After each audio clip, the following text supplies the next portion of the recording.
And did I hear correctly that you say you run campaigns that are ongoing?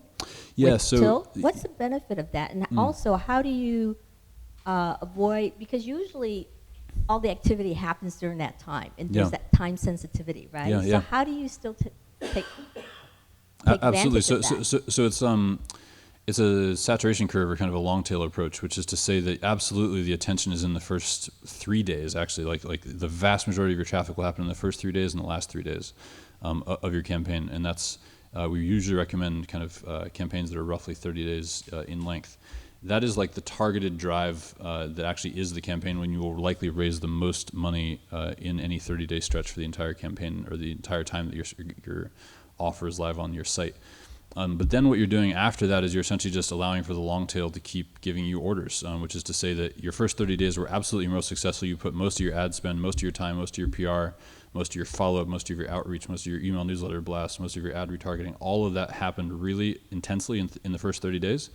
But all of that generated a lot of residual links, a lot of residual traffic, a lot of inbound links that essentially keep giving you traffic. So why not help those people still convert, as long as you're still interested in launching the product? So then after 30 days, you essentially you can see the long tail start to happen, where you're not going to be making the kind of daily fundraising goals or rates that you had initially, but you're going to keep making money. And if you want to keep that button live, we absolutely let you do that. And so the way that we do that, technically speaking, is that you just don't define an end date for the campaign, or you define it a year and a half out, and that's fine by us. And so we encourage you through strategy and tactics to use the first 30 days really intensely, but there's no technical limitation that's cutting you off after 30 days, especially if you're doing it on your own site. You're in a lot more control. Third-party sites dictate those kinds of things for you, whereas if it's on your own site, you're in the driver's seat. And so you have the same campaign dynamics you would on another site. You do everything intensely for 30 days, but you just keep the link live on your own site to sort of take the long tail over time. So you just really avoid the whole people thinking, oh, I can come back 3 months later. Exactly. You do that with the way you build in urgency is with messaging, colors, offers, promo codes, referral programs, all these kind of native features that we have built in, where you can use a time-limited approach through incentives and fear of missing out, instead of just a technical end date. You can even post a technical end date. We've actually had campaigns that will say, like, campaign ending in 12 hours, and then it's, magically extended for another, So, you can do things like that. It's all right. It's tricky.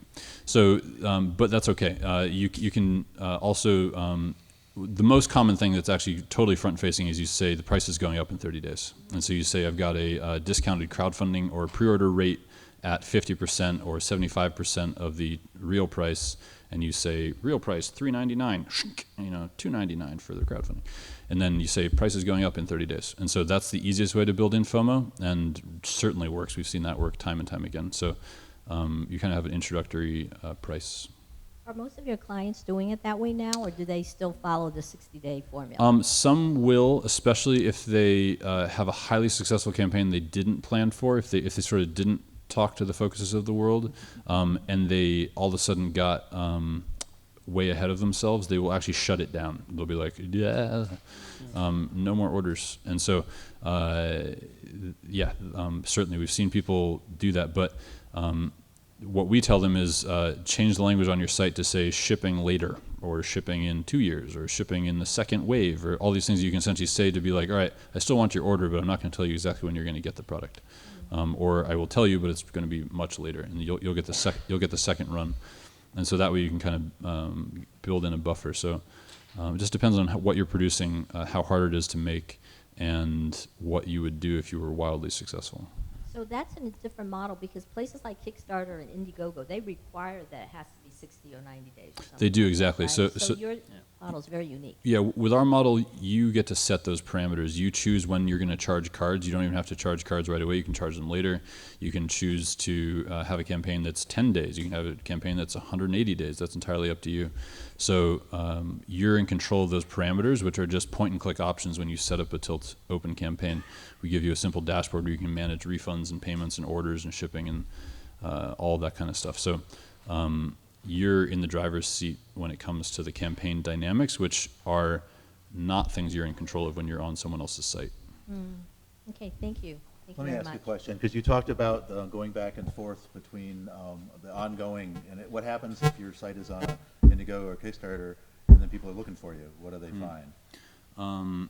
So Go to a dead page. yeah, exactly. So the downside of a campaign on a third-party site that shuts down your campaign in 30 days is that you have you maybe were fortunate enough to get a TechCrunch article. You got into the Wall Street Journal, and a blogger for the Times wrote about you, and they all included this awesome link to Kickstarter.com, and it's like not mysite.com, not mycoolproduct.com, Kickstarter.com. And so all that residual link builds up SEO for Kickstarter.com, which continues to be the #1 result for My Cool Product.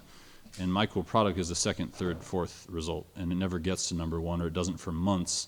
And all that traffic keeps going to a dead link. And so to be fair, it's not a dead link. The link works, but they can't get your product there anymore. So it's really important, I think, from day one, especially if you're trying to build a business, to drive traffic to your site so that all those residual links you built up in a very intense round of marketing in the first 30 days continue to pay dividends, not just drive residual SEO for a third-party platform. Just one more question. Yeah. Are these pretty much the same as No, Kickstarter and Indiegogo? nowhere close. Ours are way lower. So, yeah, the way it works is we have the magic of venture capital, and as a result, are trying to prove growth right now. And so we really believe in offering this product for free right now. And the only thing you're going to pay is credit card processing rates with us, 2.9% plus 30 cents per transaction for pre-orders. And sites like Kickstarter all in are between 8 and 10%. They take 5. Their credit card processor takes between 3 and 5 on Kickstarter. On Indiegogo, between, I believe, most recently 7 and 12%, depending on whether you're over or under your fundraising goal. And so, way lower fees. I know we're coming close to the end here. Maybe a few more final questions. I just want to introduce as well my friend John is here in the back. John, raise your hand. Awesome. So John also works at Tilt, excellent leader on our BD team.